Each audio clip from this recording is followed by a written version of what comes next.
అందరికీ నమస్తే, welcome to our channel. నేను రమ్య. ఈరోజు మనతో పాటు ఉన్నారు ప్రముఖ సైకాలజిస్ట్ హరి రఘుప్రియ మేడం. నమస్తే. నమస్తే అమ్మా. అమ్మ, చూస్తున్నాం కదా, ఈ కొత్తగా వచ్చిన నివేదిక ప్రకారం బర్త్ రేట్స్ అనేటివి చాలా తగ్గుతున్నాయి, అలాగే ఈ డెత్ రేట్స్ అనేటివి చాలా పెరిగాయి. అంటే వీటి రెండింటికి మధ్య డిఫరెన్స్ కొన్ని లక్షల్లో ఉన్నాయి. అసలు ఇలా ఎందుకు జరుగుతుంది అంటే, ఒకప్పుడు మనం చూసుకున్నట్టయితే గవర్నమెంట్ చెప్పేది ఏంటంటే ఒక్కరు ముద్దు ఇద్దరు వద్దు అని, ఇలాంటి నివేదికలు ఉండేవి. మరి ఇప్పుడు ఎందుకు ఇలా మరి ఇంతలాగా డెత్ రేట్స్ పెరగడానికి కారణం ఏంటి? ముఖ్య కారణాలు. చాలా గుడ్ క్వశ్చన్. నేటి జనరేషన్ తెలుసుకోవాలి.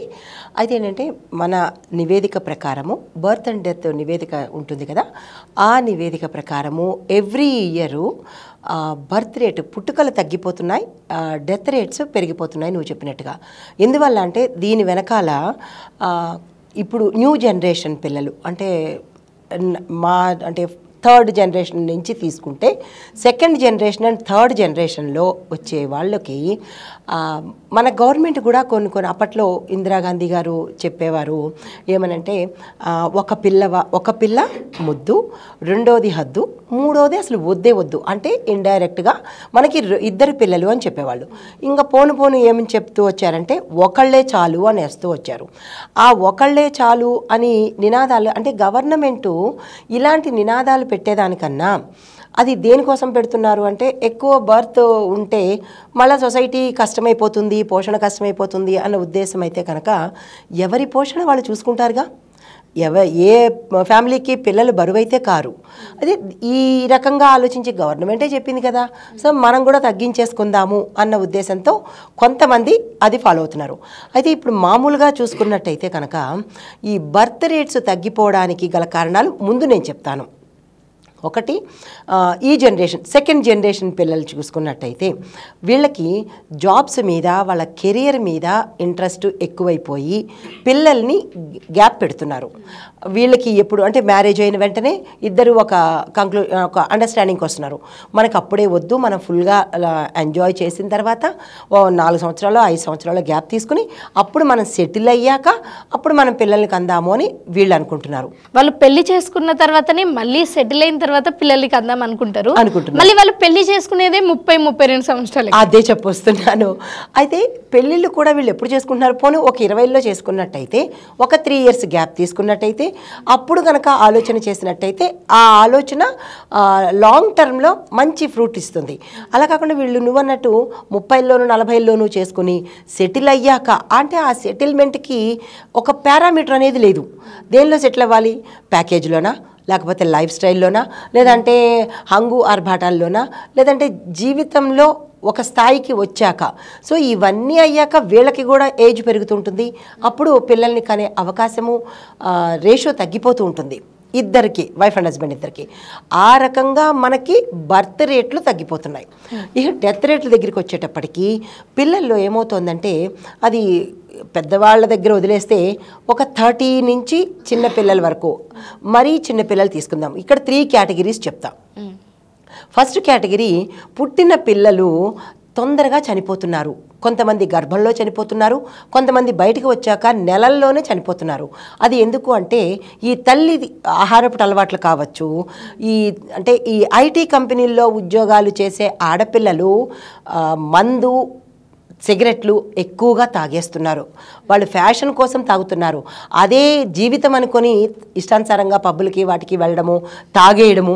అది సిగరెట్ మగవాళ్ళ కన్నా ఎక్కువగా దారుణంగా తాగేస్తున్నారు నేటి ఆడపిల్లలు. అయితే దీని తర్వాత వాళ్ళు అమ్మతనం మర్చిపోతున్నారు. వాళ్ళు ఎప్పుడూ అమ్మాయితనంలోనే ఉండరు, అమ్మతనంలోకి వస్తారు కదా, పెళ్ళి ఎప్పుడైనా చేసుకుంటారు కదా. ఇవన్నీ వాళ్ళకి లోపల ఇంపాక్ట్ పడతాయి, లోపల ఆర్గాన్స్ డిఫెక్ట్ అవుతాయి.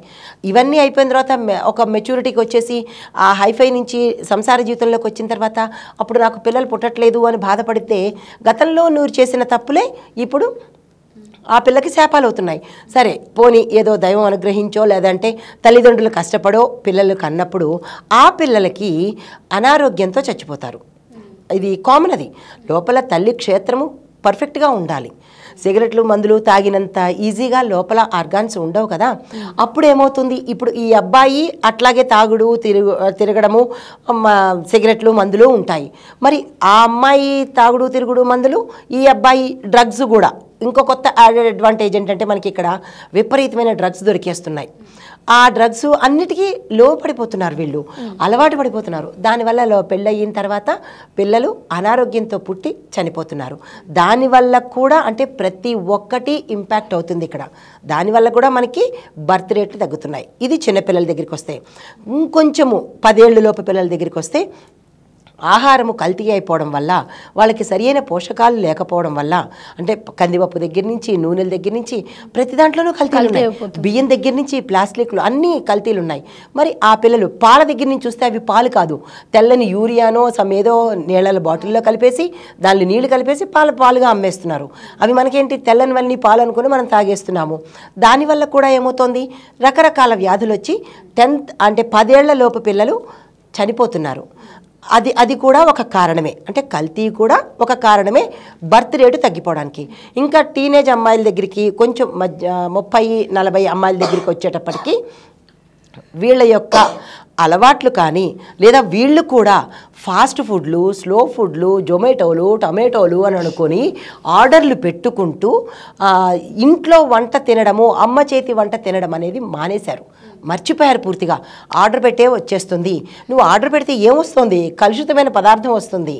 వాళ్ళు ఎక్కడెక్కడో ఎలాగో తయారు చేసిన పదార్థాన్ని, నిలవున్న పదార్థాన్ని మీకు అమ్ముతారు, అది మీరు తింటారు. దానివల్ల ఇంటర్నల్ ఆర్గాన్స్ దెబ్బతింటాయి.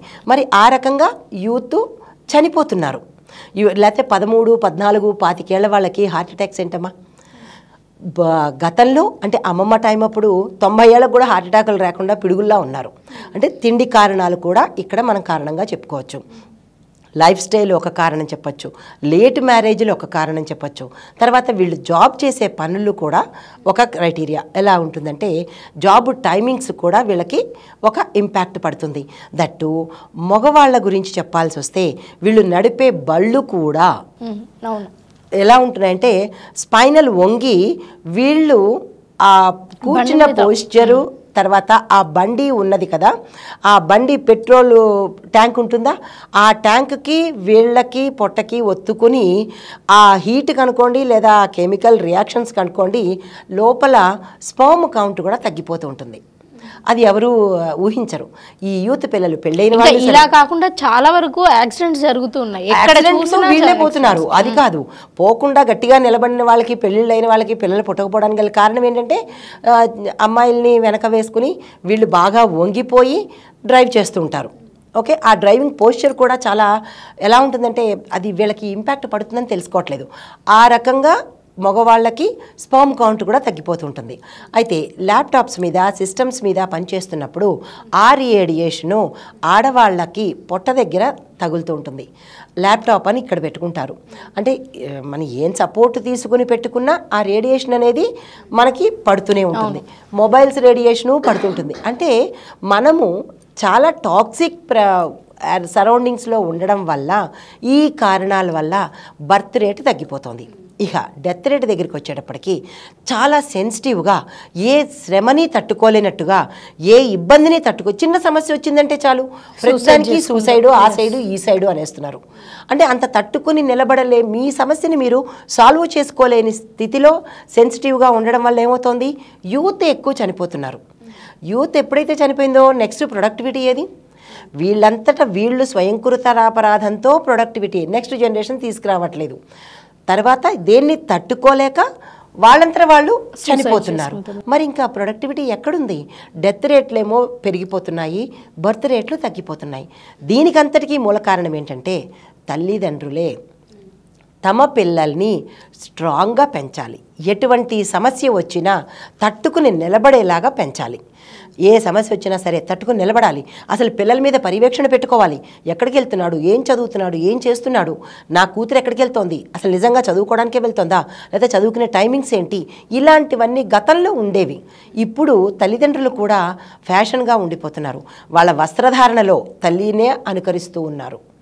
తల్లి ఏదైతే అంటే మన పెద్ద పెద్ద సెలబ్రిటీస్ని ఉదాహరణగా తీసుకొని వాళ్ళు వేసుకుంటే నేను ఎందుకు వేసుకోకూడదు, నా కూతురు ఎందుకు వేసుకోకూడదు, అలాగా ఒక రకమైన ఫ్యాషన్ పిచ్చిలో పడిపోతూ కూడా పిల్లల్ని సర్వనాశనం చేసుకుంటున్నారు. దీనికంతటికీ మారాలంటే ముందు తల్లిదండ్రులు మారాలి. తల్లిదండ్రులు తమ పిల్లల మీద పర్యవేక్షణ పెట్టుకోవాలి, భయభక్తులతో పెంచాలి. భయభక్తులు అంటే కర్రుచుకుని కొట్టాల్సిన అవసరం లేదు. మీ పిల్లలు మీ మాట వినేలాగా పెంచుకుంటే సమాజంకి ఒక మంచి ప్రొడక్ట్ని ఇచ్చినట్టు అవుతుంది. వారి యూత్ని కాపాడుకోవాలమ్మా మనం. ఎందుకంటే యూత్ని కాపాడుకోవాలంటే వాళ్ళకి జ్ఞానం ఉండాలి. నేను తప్పు పెడుతున్నానా, మంచి వైపు పెడుతున్నానా అనేది వాళ్ళకి అంత తెలియని యూత్ కాదు కదా. ఎంతో జ్ఞానం ఉన్నవారు అంటే మాకన్నా మీ ఏజ్ వాళ్ళకి ఇంకా జ్ఞానం ఎక్కువ ఉంది. దాన్ని మీరు ప్రాపర్ వేలో పెట్టలేకపోతున్నారు. అలా కనుక పెడితే బెస్ట్ అంటే బర్త్ రేటు ముందు పెరుగుతుంది అని నా అభిప్రాయం. సో అమ్మ ఇప్పుడు నాకు ఇదంతా చూస్తుంటే నాకు ఏమనిపిస్తుంది అంటే భయం వేస్తుంది. ఇప్పుడే ఇలా ఉంటే ఇంకా నెక్స్ట్ జనరేషన్స్లో ఎలా ఉంటుంది అని. అసలు ఇవన్నీ ఈ బర్త్ రేట్స్ అనేటివి పెంచడానికైనా లేకపోతే ఈ డెత్ రేట్స్ అన్నీ తగ్గించడానికి ఎలాంటి జాగ్రత్తలు తీసుకుంటే మంచిగా ఉంటుంది? Very good question. అయితే ఫస్ట్ బర్త్ రేటు పెంచాలి అంటే కనుక మీ యూత్ పిల్లలు, మీ ఏజ్ పిల్లలు మీ తల్లిదండ్రుల మాట వినవలసిందే. ఫస్ట్ ఎలా వినాలి అంటే కనుక మీరు ఏమేమి చేస్తున్నారు, మీరు ఎక్కడెక్కడికి వెళ్తున్నారు, నీకు అనవసరము, నాకు తెలీదా అన్న మాటలు మానేయండి. మీకు తెలీదు, పెద్దవాళ్ళకి తెలుసు, అనుభవించి వచ్చారు కాబట్టి. మీరు ఆ ఒక్క మాట మానేస్తే మీ లైఫ్ బాగుంటుంది. మీ తల్లిదండ్రులకి మీరు ప్రతిదీ ఇన్ఫర్మేషన్ ఇవ్వాలి. అమ్మ పలానా చోటుకి వెళ్తున్నాను అని ఇన్ఫర్మేషన్ ఇవ్వాలి. దాని తర్వాత మ్యారేజ్ దగ్గరికి వచ్చేటప్పటికి సెటిల్ అయ్యాక చేసుకుంటాను, ఆ తర్వాత మ్యారేజ్ అయిన తర్వాత ఎప్పుడో నేను పిల్లల్ని కంటాను అనే విషయాలు మానేయండి. మ్యారేజ్ చేసుకున్న వెంటనే పిల్లలతో కన్నా ఎంజాయ్మెంట్ ఉంటుందా తల్లి చెప్పు? ఒక కుటుంబంలో ఉన్న ఎంజాయ్మెంట్ సెల్ఫ్గా సోలోగా అనుభవించడం అనేది అది అంత పెద్దగా రుచి ఉండదు, ఇంపాక్ట్ ఉండదు. సో మీరు ఈ రెండో విషయం మానేయండి. పెళ్ళైన వెంటనే పిల్లల్ని కనే ఏర్పాటు తప్పనిసరిగా తీసుకోండి. ఆ తర్వాత గ్యాప్ తీసుకోండి, కానీ ముందు అది ఆ సమాధానం మానేయండి. దాని తర్వాత ప్రతి దాన్ని తట్టుకుని నిలబడే శక్తిని మీరు పెంచండి. మీ ఆలోచన విధానము పర్ఫెక్ట్, మీరు నడిచే మార్గం మాత్రమే కొంచెము ఇబ్బందికరంగా ఉంటుంది. దాన్ని మీరు మార్చుకునే ప్రయత్నం చేసుకోండి. తర్వాత నాలుగో పాయింట్ ఏంటంటే కొంచెము ఆ ఫాస్ట్ ఫుడ్లకి, స్లో ఫుడ్లకి దూరంగా ఉండండి తల్లి. ఎందుకంటే అవి అంత మంచి ఇంపాక్ట్ ఇవ్వదురా. అమ్మమ్మలు చేసిన ఇంట్లో చేసిన భోజనం ఇచ్చినంత ఆరోగ్యము ఆ బయట ఫుడ్లో నానా రకాలు కలుపుతారు. తినడానికి బాగానే ఉంటుంది, ఫాస్ట్గా ఉంటుంది, అంత ఫాస్ట్గా కూడా మీరు ఇంపాక్ట్ అవుతారు తల్లి. కాబట్టి ఆ విషయాలు మీ యూత్ సాధ్యమైనంత వరకు అమ్మని అడగండి, మాకు వంట చేసి పెట్టమ్మా అని అడగండి. లేదంటే మీరే చక్కగా ఇంటి వంట చేసి అందరికీ పెట్టండి. తర్వాత ఇది ఈ రకంగా బర్త్ని కంట్రోల్ చేయొద్దు. నారు పోసినవాడు నీరు పోస్తాడు. మీ ఆదాయం సరిపోదో, లేదంటే మేము బాగా సెటిల్ అయ్యాక పిల్లలకి అంటాము మాకు ఇవాళ రేపు ఖర్చులు ఎక్కువ, ఎక్కడికక్కడే ఉంది. మీకు తగ్గట్టుగా మీరు ఖర్చుల్ని ప్లాన్ చేసుకోండి. మిగతావన్నీ మానేయండి. ఆ సిగరెట్లు, మందులు, పబ్బులు, గబ్బులు ఏవేవో అవన్నీ మానేయండి. మానేసి అక్కడ పెట్టిన డబ్బుల్ని కుటుంబానికి పెట్టుకోండి. మంచి కుటుంబం ఉంటుంది. ఒక ఫ్యామిలీతో, భర్తతో, పిల్లలతో వెళ్ళిన గౌరవము సోలోగా వెడితే ఉంటుందా? అది అంటారు, ఆమె అనరు, వాడు అంటారు, ఆయన అనరు కదా. ఆ ఫ్లేవర్ చాలా బ్రహ్మాండంగా ఉంటుంది, గౌరవంగా ఉంటుంది. ఇక డెత్ రేట్ల దగ్గరికి వచ్చేటప్పటికి దాన్ని కూడా తగ్గించేదే యూత్ చేతిలో ఉంది. పేరెంట్స్ ఎంతవరకు చెప్పగలుగుతారు? మళ్ళీ ఇక్కడ నేను పేరెంట్స్ వైపు వస్తున్నాను. పేరెంట్స్ ఎంతవరకు చెప్పగలుగుతారు? ప్రతిసారి మీ వెనక రాలేరు కదా. కాబట్టి దేన్నైనా తట్టుకునే శక్తి మీకుంది, కానీ మీ శక్తిని మీరు గుర్తించలేకపోతున్నారు. ఎవరో చెప్పిన ఫ్రెండు చెప్పిన మాటకు లోబడుతున్నారు. ఆ ఫ్రెండ్ నిజమైన ఫ్రెండేనా?